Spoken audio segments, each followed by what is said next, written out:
Ok, je m'excuse un peu pour les caprices de la technique. Il y a eu une petite coupure par rapport à la connexion. Peut-être c'est l'emplacement du building dans lequel nous nous retrouvons. Je disais, le point de la race est une notion tellement large et aussi complexe. Quand on parle de la race, les gens voient la couleur de la peau. Mais la notion de la race est tellement large. Nous parlons de la race. Je disais que nous sommes les Bantous. Comme les Camerounais, les Ivoiriens, tout ce monde-là, les Gabonais, les Béninois, nous sommes de la même race, nous sommes le Bantou. Mais la Rhodésie du Sud, comme la Rhodésie du Nord, ça signifie la Namibie, l'Afrique du Sud, toute la partie ici, ce sont des Bushman. Nous acceptons qu'il y ait mariage entre un Congolais et une Sud-Africaine. Entre un Sud-Africain et une Gabonaise. Parce que nous regardons la peau. Mais s'il faut regarder au terme de la race, ce n'est pas la même race. Ce sont deux races différentes. Mais nous acceptons cela. S'il faut prendre un frère rwandais qui se marie à une Congolaise, là-bas ce sont des Nilotiques, mais ici, nous sommes des Bantous. Celui qui se marie à une Sud-Africaine, c'est la même chose. Là-bas, c'est un Nilotique, ici une Bushman, qui se marie et les gens trouvent ça normal. Mais en réalité, ce sont des races. Et les pygmées sont noirs de teint. Mais les pygmées sont une race à part. Les Batois, qui sont vers les Bassakata, là-bas, tout ça, c'est une race à part. Donc, s'il faut parler de la race, il y a beaucoup de races et nous ne tenons pas compte de cela. Rien que parce que nous regardons la coloration de la peau. La notion de la race est tellement large et vaste. Mais les gens se posent des questions. Cette histoire de la race a commencé vers les années 1860. Les frères Branham dit que nous descendons d'une seule personne, d'un seul ancêtre. C'est Adam. La citation est claire. Elle dit que Dieu a créé le blanc, le jaune, le rouge, pour qu'il soit comme le fleur dans un jardin. Alors, pour conserver ces races, que les noirs se marient entre les noirs, les blancs entre les jaunes, entre les jaunes. C'est une réalité par rapport à la circonstance de l'époque. Je le répète. Si vous prenez cela à la rigueur du terme, vous tentez à faire dire à Dieu ou au prophète qu'il aurait dit que Dieu a créé 4 personnes. Il a créé un noir, il a créé un blanc, il a créé un jaune et un rouge. Or, par rapport à la correction du prophète, il y a une citation, le paragraphe 147 de la prédication, essaie de rendre un service à Dieu en dehors de sa volonté. Il dit ceci, vous savez le prophète, c'est qui le prophète? Le prophète, c'est cette Bible à laquelle on ne peut ni ajouter ni retrancher. Dans ces cas-là, avec les ainsi dit le Seigneur, le prophète est incorrigible. Parce que le prophète est une Bible que l'on ne peut ni ajouter ni retrancher. Maintenant, je reviens sur ceci. Parce qu'on parle de la race. Et le passé, vous avez posé la question, pourquoi Dieu n'a pas dit que les rouges ne se marient pas avec les blancs? Pourquoi les jaunes ne se marient pas avec les rouges ou bien le blanc? Les 3 races-là, pourquoi il n'y a pas d'interdiction? Ça se laisse lire qu'il y avait un problème et le problème est allé se définir dans la colonisation. Et ça, nous le savons tous. Et l'homme noir se croit inférieur. Il y a des gens qui viennent là au pays, dans les pays des Noirs, qui n'ont pas étudié, qui n'ont pas les niveaux, ils viennent, ils dirigent. Et nous leur laissons cette liberté-là. Même s'il faut leur demander des documents, on ne demande pas, on sait que c'est un blanc. C'est entré dans l'homme noir comme ça, il se croit inférieur. Et les femmes maintenant voulaient que l'homme comprenne que Dieu nous a créés égaux. La lutte de Martin Luther King, tout le monde sait.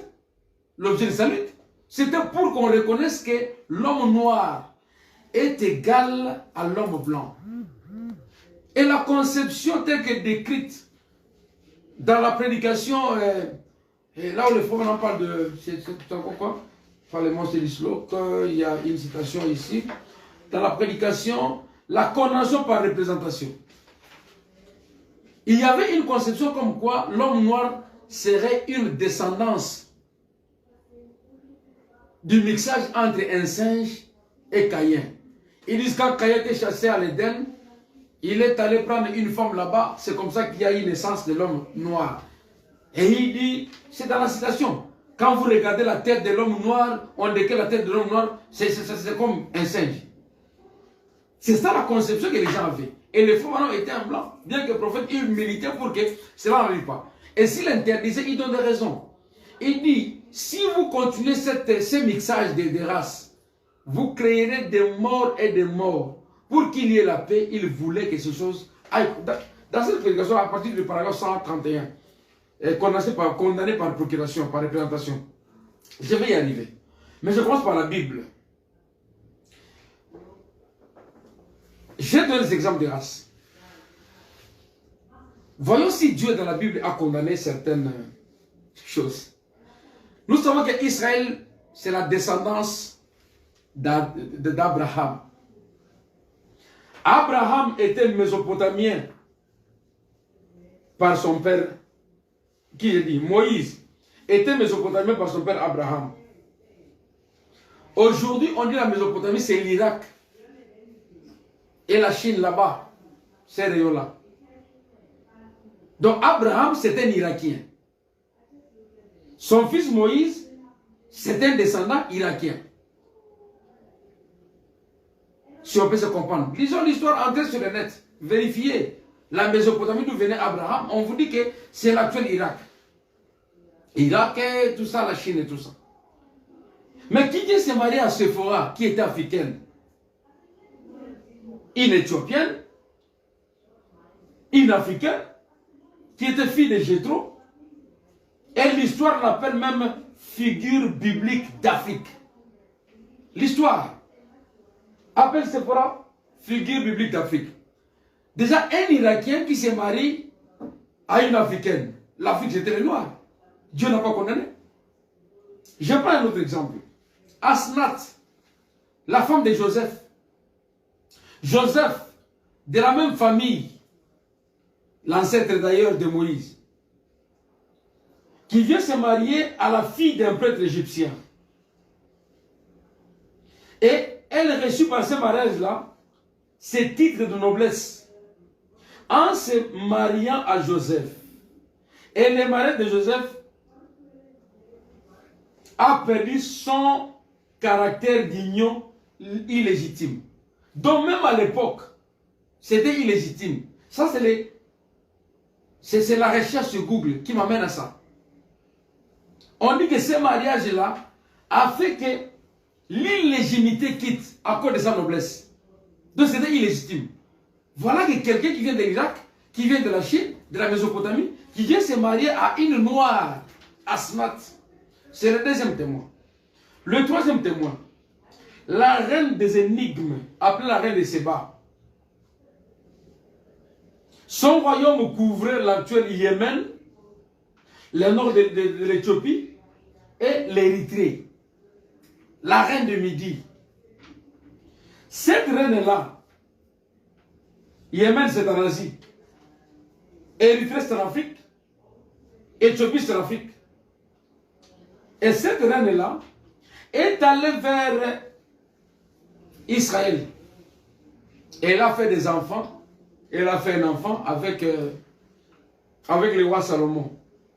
Et tous les trois exemples que j'ai donnés, il y a un mixage de races.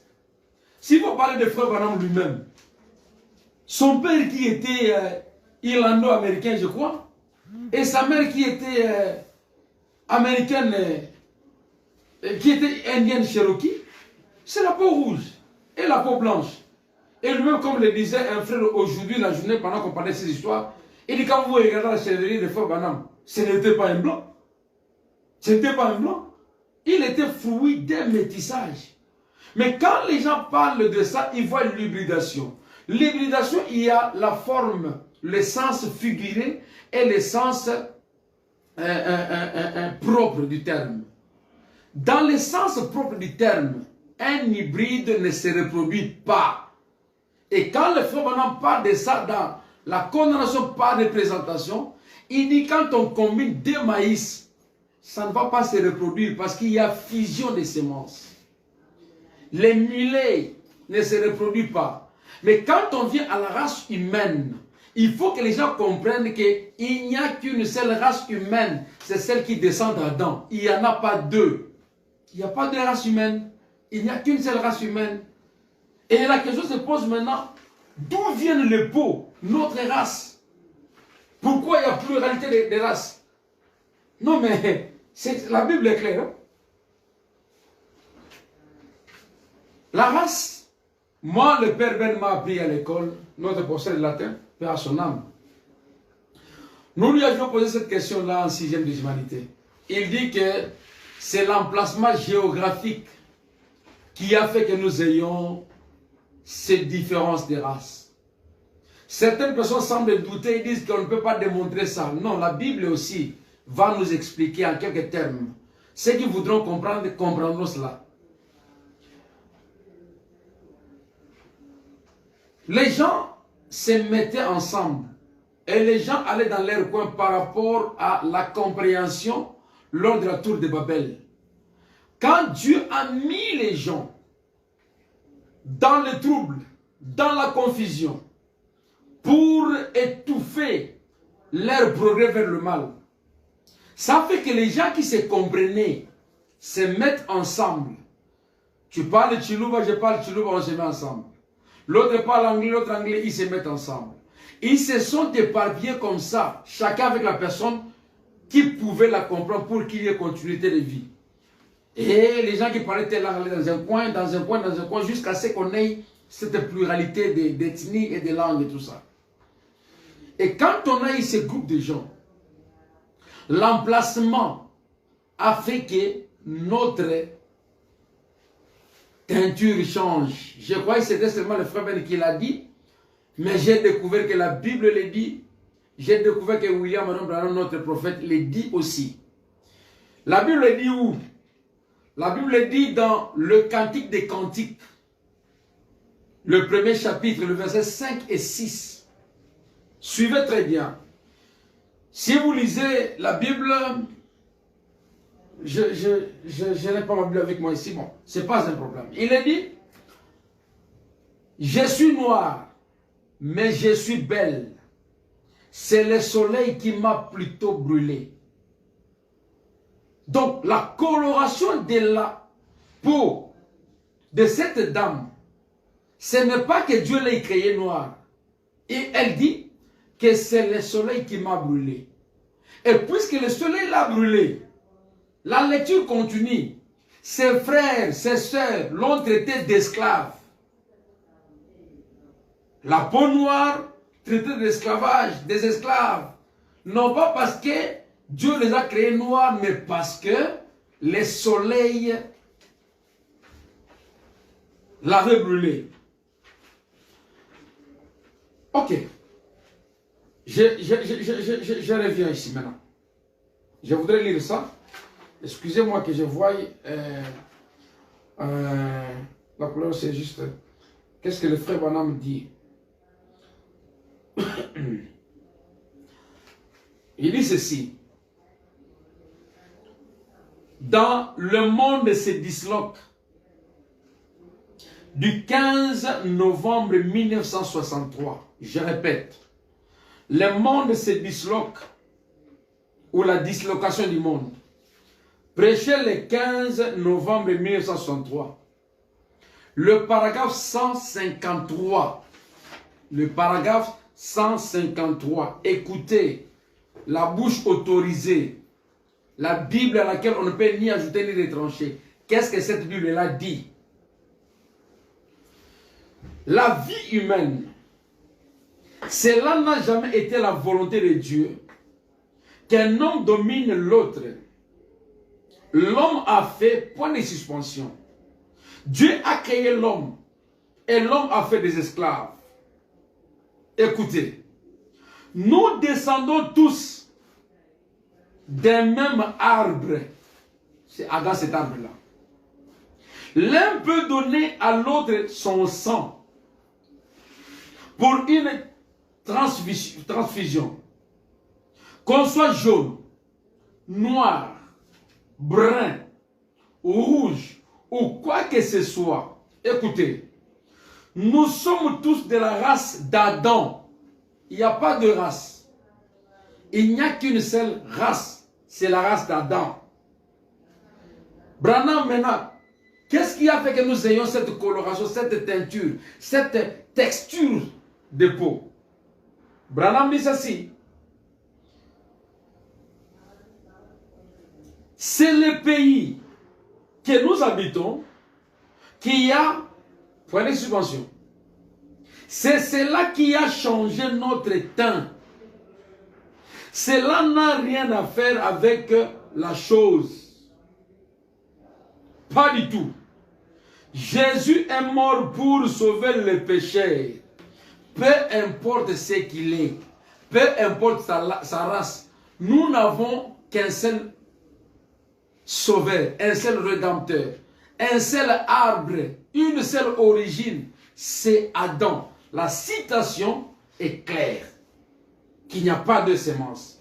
Comme les gens veulent qu'il y ait deux témoins, j'ai cité par rapport à la fusion des races trois personnes importantes, Asnat, Sephora et la reine du Midi. Je voudrais qu'on lise une autre citation. Les faux bonhommes étaient aussi corrigés, à part celle que je vais vous donner là, dans la plus grande bataille jamais livrée, du 11-3-62. Il parlait de la sœur belle. Écoutez. Et je suis sûr que sœur belle aimait notre Seigneur. Elle était une brave femme et elle est l'une d'entre nous ici. Nous n'avons pas, non, je disais, c'est pas la correction, c'est pas voir la race plutôt. Nous n'avons pas de lignes de démarcation raciale.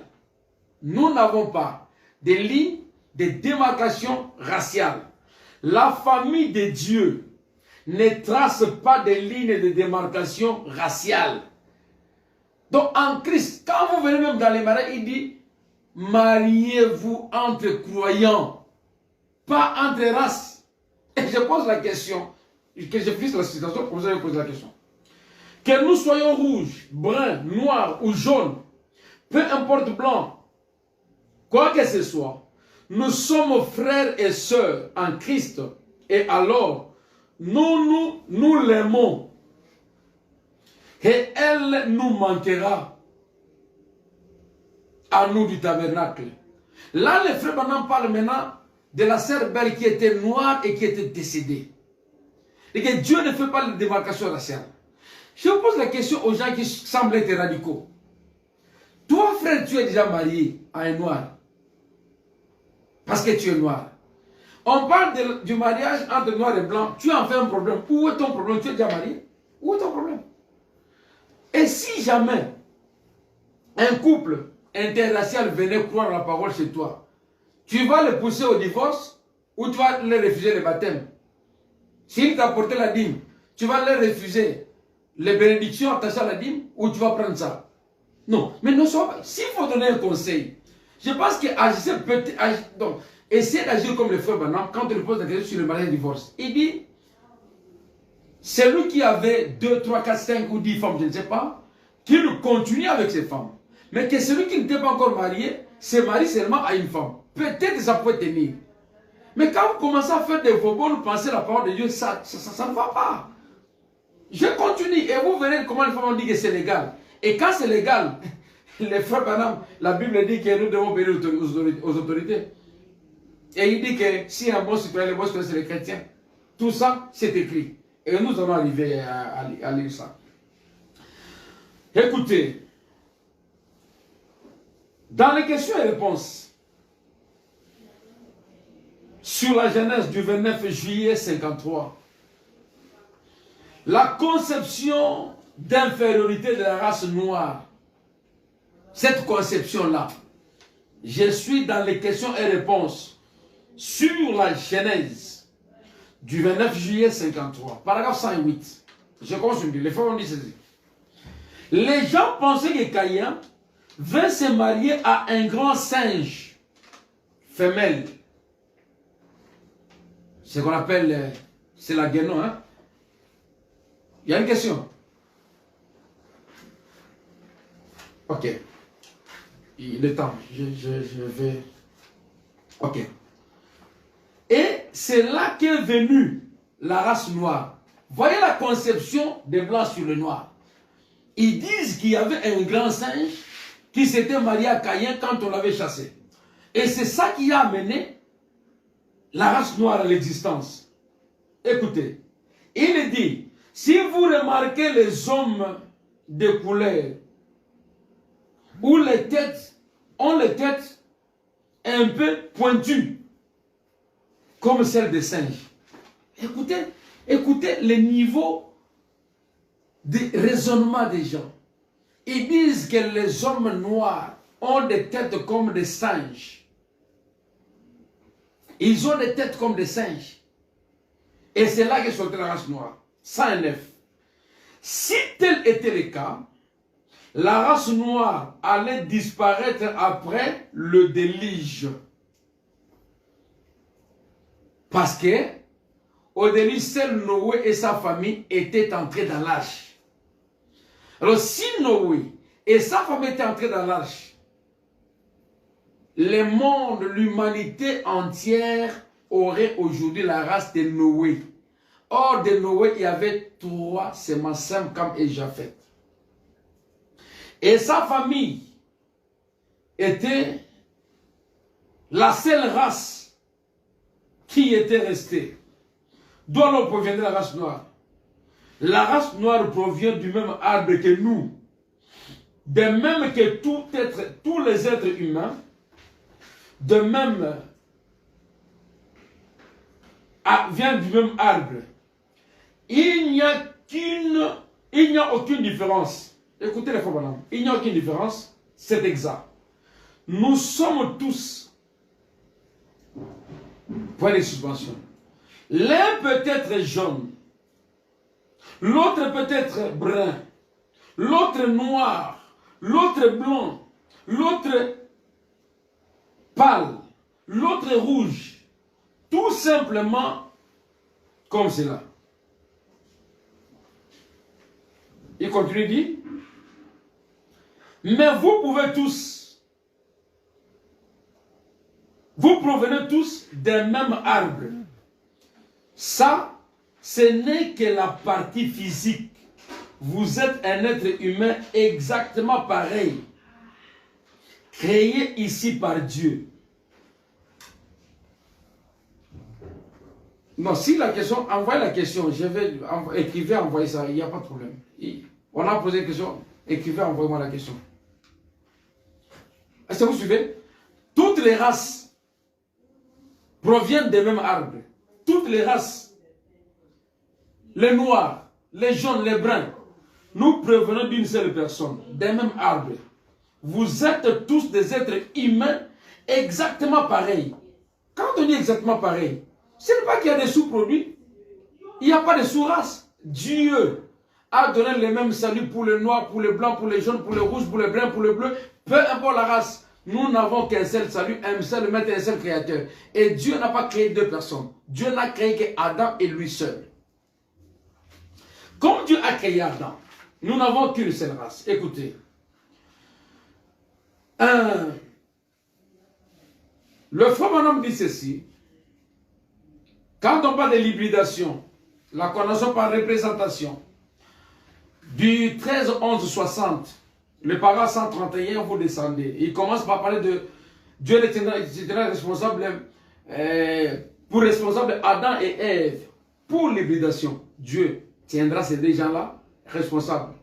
Dieu ne nous tiendra pas responsables dans ces cas-là. Je suis pécheur par représentation.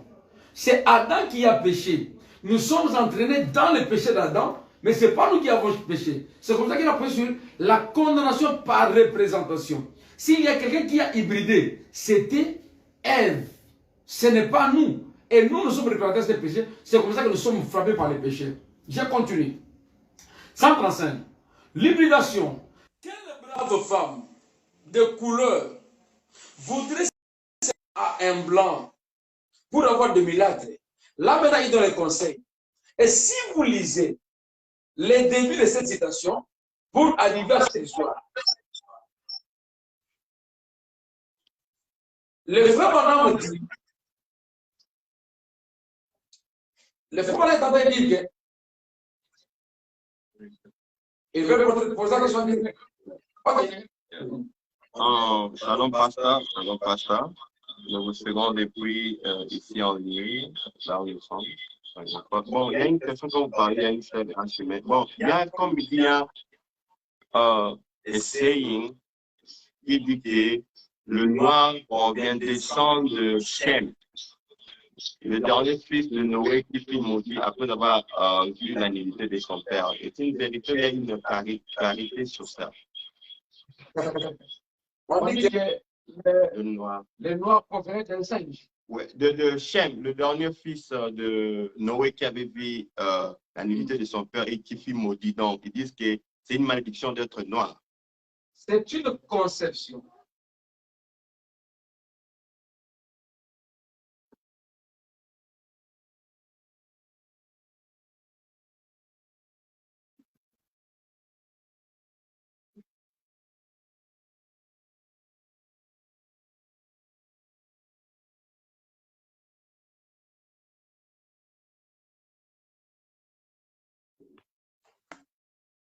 Ah.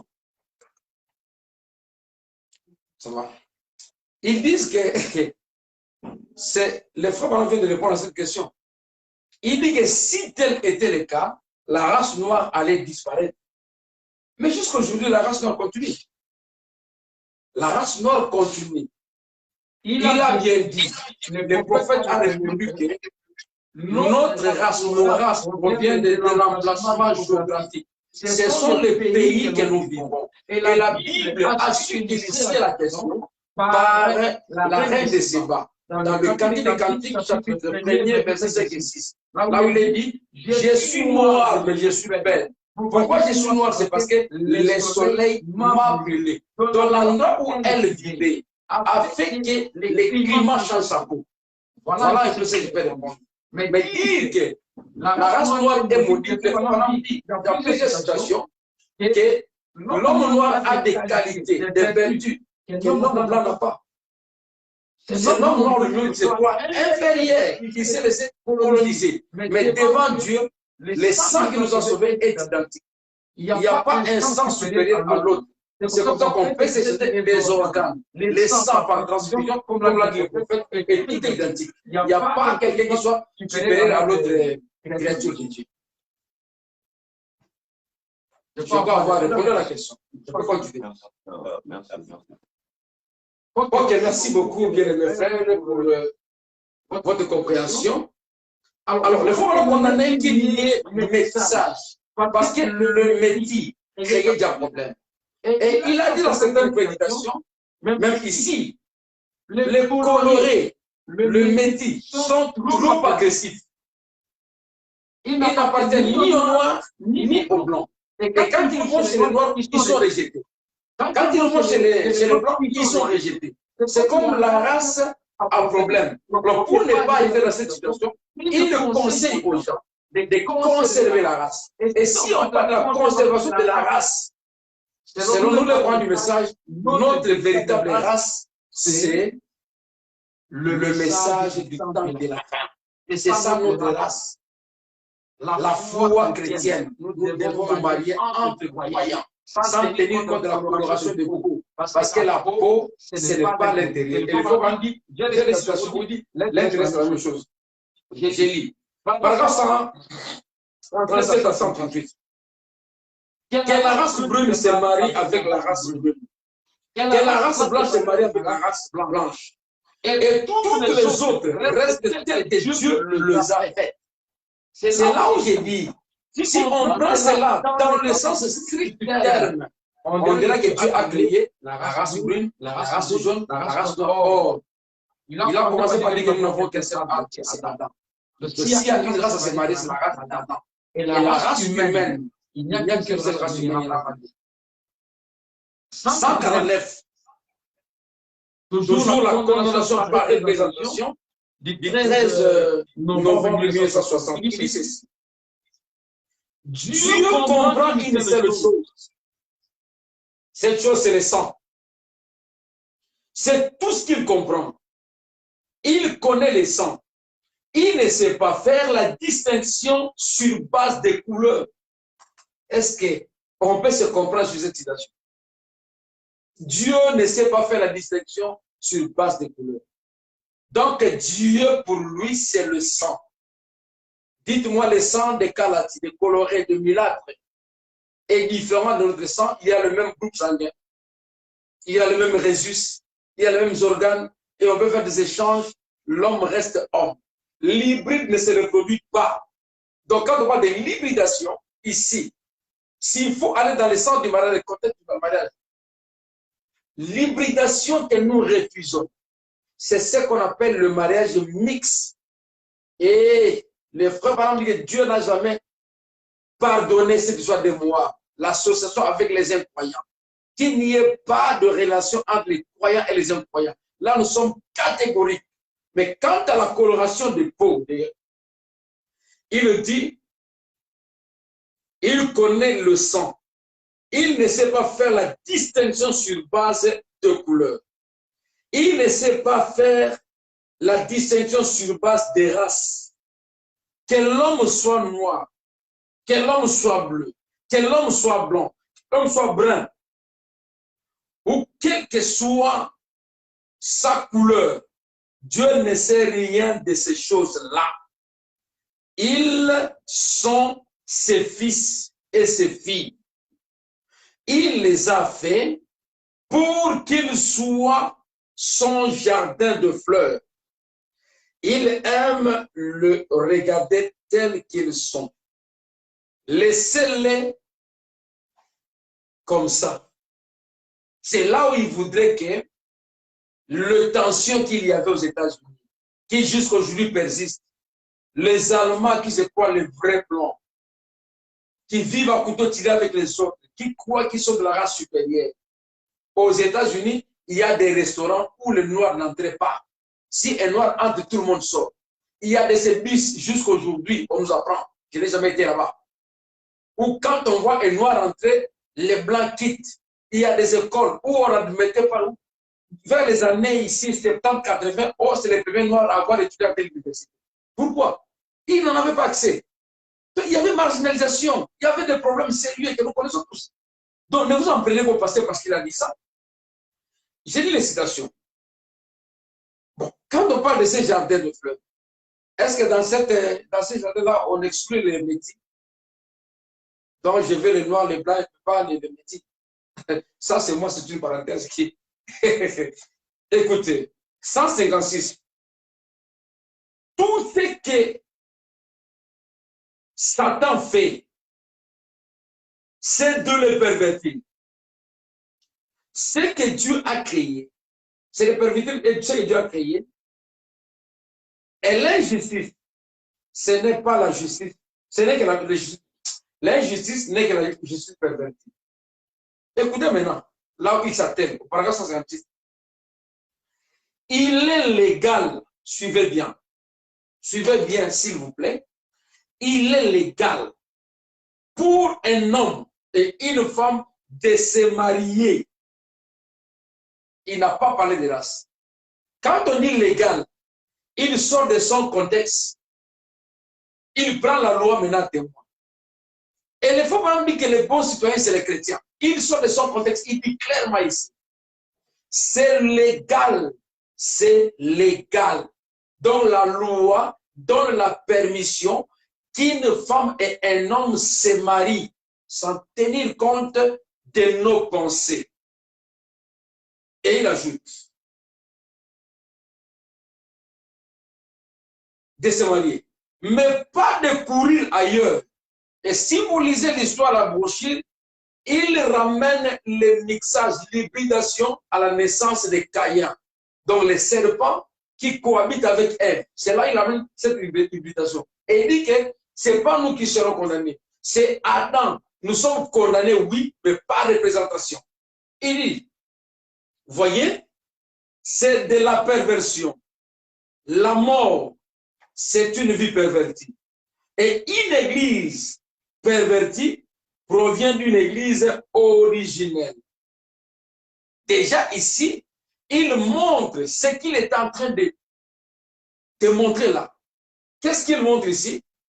Il nous dit qu'il ramène ça à la fois. Quand il parle de l'hybridation, il parle de race. Ici, il s'attelle à quoi? Il parle de l'église. Écoutez, donc, 157. Nous sommes tous condamnés par des êtres humains, par représentation. Adam nous a représenté devant Dieu comme pécheurs incrédules à l'égard de l'autre. S'il faut que je dise un mot par rapport à tout ça, j'ai des exemples de la Bible et tout ça, je ne vois pas pourquoi un homme noir ne peut pas se marier à un homme blanc alors qu'il y a un seul. Ok, j'ai une question qui m'est posée là. Alors, vous avez clarifié la première question, et après une autre question de notre part. Alors, nous savoir c'est qui le croyant et qui le croyant. Et puis, selon le prophète, si vous avez les 5 que vous croyez sur le message. Et puis, quand on dit qu'il faut seulement se marier avec les croyants, donc c'est qui les croyants? Selon la manière du prophète, expliquons-nous un peu le croyant et les croyants. Si le mariage est seulement entre le frère qui croit la parole, c'est lui qui croit en Dieu, c'est un croyant en Jésus-Christ, non, c'est un croyant. Mais frère Branham dit aussi, si vous avez le Saint-Esprit, vous devez croire en le message ici, parce que c'est la parole de Dieu. Donc, nous voulons aussi un peu de clarification là-dessus. Qu'est-ce que c'est le croyant? Qui est le croyant? Merci. Ok, merci beaucoup pour la question. Nous avons fabriqué des frères, des croyants dans nos églises. Les mariages parlent sur certaines questions, certaines postures de la parole de Dieu. Ça veut dire quoi?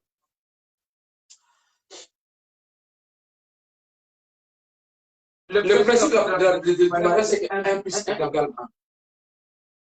Qui se ressemble, s'assemble.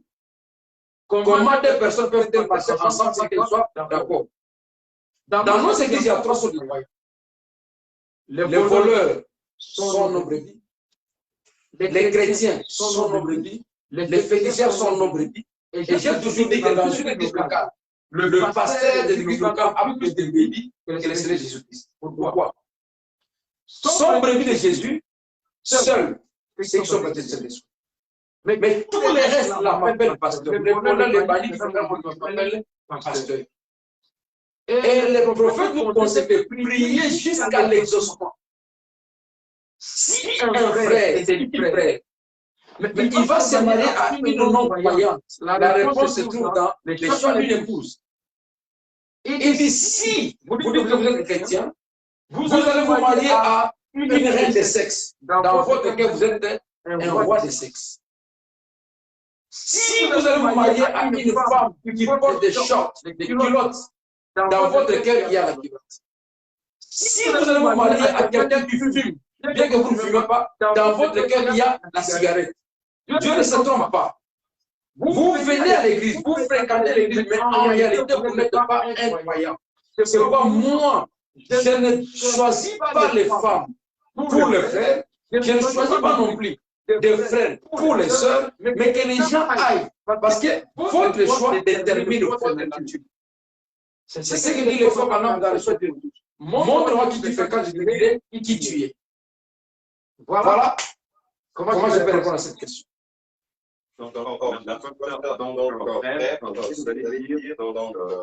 dans l'église, dans l'ensemble de Dieu, c'est un message. Il y a autre chose de quoi ça. Judas était dans l'église de Dieu, trésorier même. Dans l'église de Dieu. Qu'est-ce qu'il a? Bon, incroyable, est-ce qu'un croyant peut dire la marier quelqu'un qui n'est pas vraiment fouilleux se convertir? Oui, la parole de Dieu dit ceci. De deux personnes qui seront dans un lit, l'une sera prise, l'autre laissée. Enlèvement, bien sûr. Celui qui ira, ce sera qui? Et celui qui va rester qui? Donc, une personne de mariage. On prend une personne, on laisse une autre. Quelqu'un a dit Abraham, et puis a dit à Sarah, tu as fondé Sarah, et puis Sarah dit, Dieu a été frappé dans ça, mais oui, comme Sarah était dans Abraham, il y avait un lien comme ça. Et puis, on a dit que quand Dieu a fait donc, si le Dieu est dans Christ, comme Dieu nous l'a aussi, mais il voit Christ, quand c'est dans ce cas, pour le frère qui est croyant avec sa femme aussi, le Dieu ne peut pas y avoir quelque chose d'être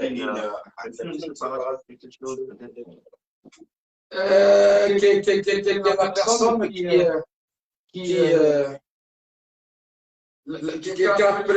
bénéficie de la grâce de son mari, de sa femme. Nous sommes dans un volet différent. Dieu a sauvé Israël en tant que peuple. Chez les gentils, il traite en tant qu'individu. Il traite avec moi en tant qu'individu. Le salut est un de Dieu chez nous. Mais Israël, quand il a appelé Abraham, il a appelé sa personne. Donc c'est vraiment différent. Et dans le mariage, la foi de la maman n'est pas celle du papa. La foi de l'enfant n'est pas celle de son père. Chacun doit croire et nous devons tous passer par la même expérience. Ok. Je vais terminer, le temps est tellement ok. On peut dire qu'il reste 5 minutes. On va faire le dans quelques minutes. Ok.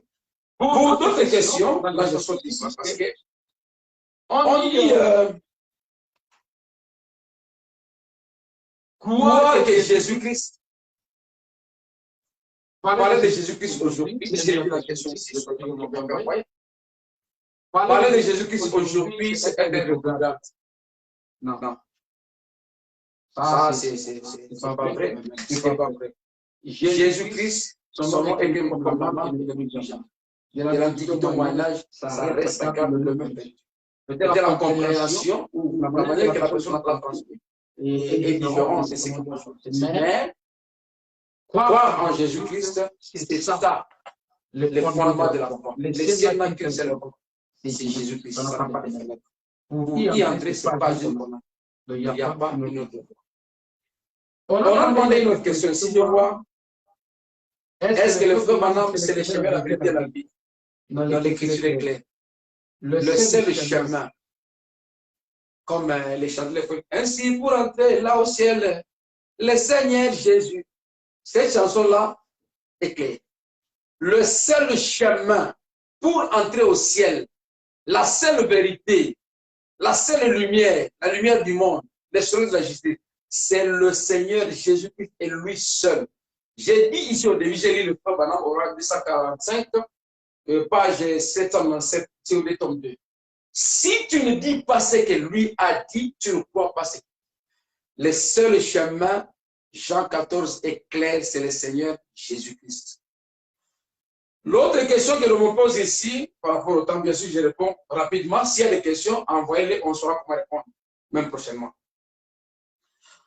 On dit, cette question qui a fait le buzz ici, est-ce qu'on peut aimer Jésus plus que, on peut aimer Branham plus que Jésus? C'est là que j'ai fini.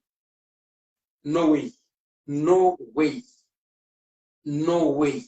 Peu importe le contexte dans lequel vous allez utiliser cette phrase, peu importe comment vous allez le placer, peu importe la citation que vous donnerez, je respecte tous les vieux, je respecte leurs convictions, mais aimer Branham plus que Jésus, c'est d'abord enlever l'expression qui dit que Jésus est incomparable. Parce que déjà, vous l'avez comparé.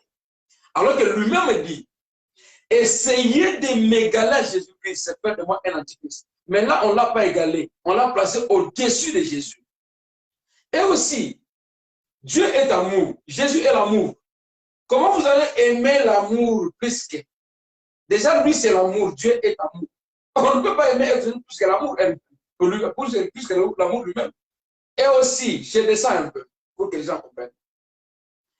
Le premier commandement, tu aimeras l'éternel ton Dieu par-dessus toutes choses. Toute ta force, ta pensée, c'est Dieu en premier. Et c'est Dieu-là, nous savons que c'est Jésus-Christ. L'empreinte de sa personne, c'est lui, Jésus. Vous ne pouvez pas aimer quelque chose de plus que Dieu. Aimer cela, c'est tordre le décalogue. Et quand Jésus a résumé le commandement, il a dit, même si vous dites que non, si vous aimez les parents, aimez les enfants, il a dit, quand il a résumé le commandement, il dit, aimez d'abord Dieu par-dessus toutes choses. Après, c'est ton prochain comme toi. D'abord Dieu. Donc Dieu passe toujours en premier et au-dessus de toutes choses. Les gens ne savent pas c'est quoi idolâtrer. Si vous lisez le dictionnaire, le terme idolâtrer veut dire aimer avec passion. Ça signifie aimer avec souffrance, avec tout ce que du latin patire, qui signifie souffrir. J'aime tellement la personne. Quand vous aimez beaucoup la personne, même une chemise, même un habit, même une lunette, même un bijou, ce que vous aimez beaucoup, ça devient votre idole. Et le respect que vous donnez à cette idole, ça qu'on appelle l'idolâtrie. Donc, aimer Branham plus que Jésus, c'est l'idolâtrie. Cherchez dans le dictionnaire, idolâtrie, c'est quoi? C'est aimer avec passion. Déjà, quand vous mettez Jésus sur le même pied d'égalité que le pape Branham, donc, vous le réduisez, vous le rabaissez. Et vous ne savez même pas qui vous a sauvé, pourquoi vous croyez. Mais je sais que ça peut être aussi une erreur de langage parce que je sais, je connais une chanson, je ne blesserai pas mon sauveur. Il est mon prophète, toi tu es mon Seigneur. Le choix est clair. Ça, c'est le faux, il faut cacher. Il a dit son nom est comme la manne ne pourrit jamais. C'est le faux, il faut. Il a chanté l'amour de Dieu. Il a chanté Jésus dans tous ses cantiques. Alors nous n'allons pas commencer à parler mal de lui pour une erreur, à moins que lui-même dise que ce n'est pas une erreur, c'est une conviction. Si c'est une conviction, on respecte sa conviction, mais nous ne faisons pas partie de cela.